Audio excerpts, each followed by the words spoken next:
AI is already changing the work that we do, but it's emotional intelligence that's going to determine who stays 100 steps ahead of the rest. Because while our machines continue to get smarter and learn more and more, so many leaders are forgetting to feel. So in this video, I'm breaking down why emotional intelligence is one of the most important skills in an AI-powered world, and tips for how you can build it. Let's talk about it.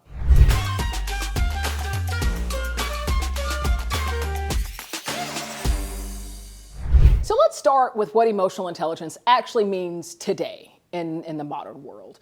I would define it by 4 aspects: self-awareness, so emotional self-awareness, emotional self-regulation, empathy for another, and then relationship building. Now, I know there's a lot of EQ models out there, but for me and the work that we do, I think those are really the 4 main blocks of emotional intelligence that are so important in our now AI-powered world. And to be clear, please understand, emotional intelligence is not just about being nice.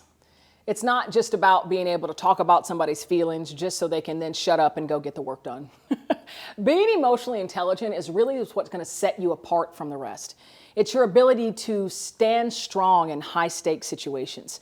It's your ability to navigate constant change, and sometimes with a great deal of ambiguity. And it's your ability to maintain humanity and to connect and inspire the humanity you're going to lean upon to move your business forward. Because the truth is, AI can absolutely write your emails, but it can't nurture trust, diffuse tension, or lead a team who's feeling fearful, grieving, or perhaps very frustrated. To that end, I want to drill down a little bit further about the EQ advantage in an AI-powered world. Again, our EQ allows us to do this thing that AI can't do, and that will absolutely be needed as we lead through the future, navigating uncertainty, sense the unspoken that might be in the room, and lead through emotional complexity. An emotionally intelligent leader is going to be the one who is sensitive and understands the fears or frustrations that their employees might experience when trying to adapt and adopt to AI itself. So you need that EQ in order to even accelerate AI use throughout organizations. Because the reality is, if you are still going to employ human beings, then you are still employing emotional beings. And you need EQ intelligence. You need that emotional intelligence to lead that workforce. EQ more and more is becoming a strategic asset, definitely not just a soft skill. So now let's talk about 3 micro practices to help elevate and nurture EQ amongst yourself and your team. The first is something that I leverage from Brené Brown. It's something that she calls the 2-word check-in. I like to call it signal spotting. And it's basically at the start of every meeting, a team meeting once per week, you're just going around the room and having individuals share 2 feelings words, right? Whatever that might be for them. Now, I will supplement this practice to make sure you're arming your people with different feelings language. Otherwise, you're going to hear the same 3 around the room. So within my company, Change Enthusiasm Global, we have something called an emotions wheel, which has a variety of different emotions on it. There's lots of other things you can find all over the internet, all over different places, but have some feelings vocabulary that you can share with your people. We were working with a leader not too long ago, and she had these magnets that she put on a whiteboard and had like 100 or 150 different emotions on there. And so the team would take a pause at the start of every meeting to review the whiteboard and then pick out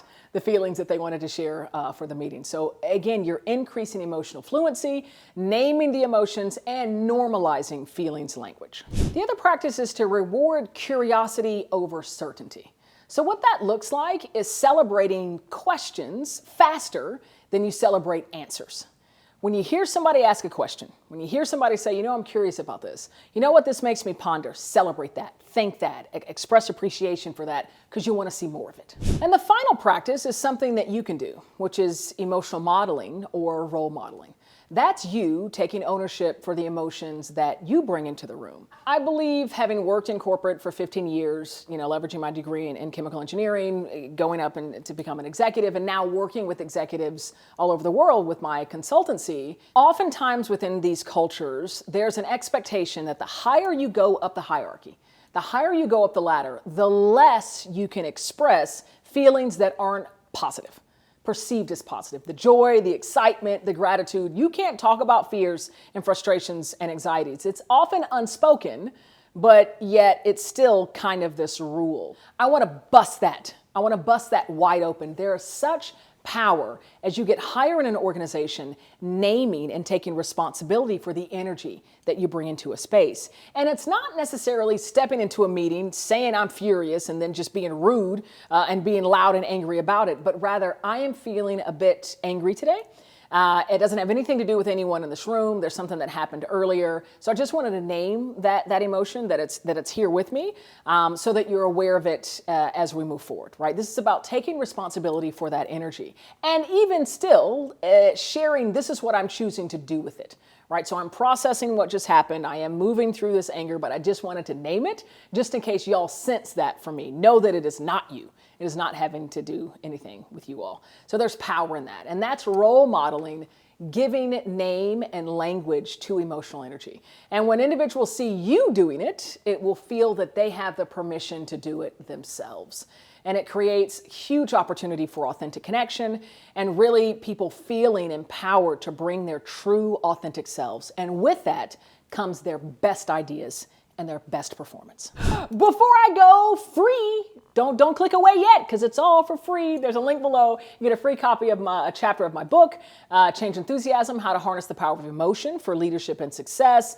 This is going to show you about this mindset of change enthusiasm that invites emotions into cultures and helps you use them as guideposts to fuel yourself forward. It's completely for free. Just click the link below. Until we meet again, please keep feeling. Keep role modeling those feelings. Keep naming that emotion in every space that you're in, and keep rocking.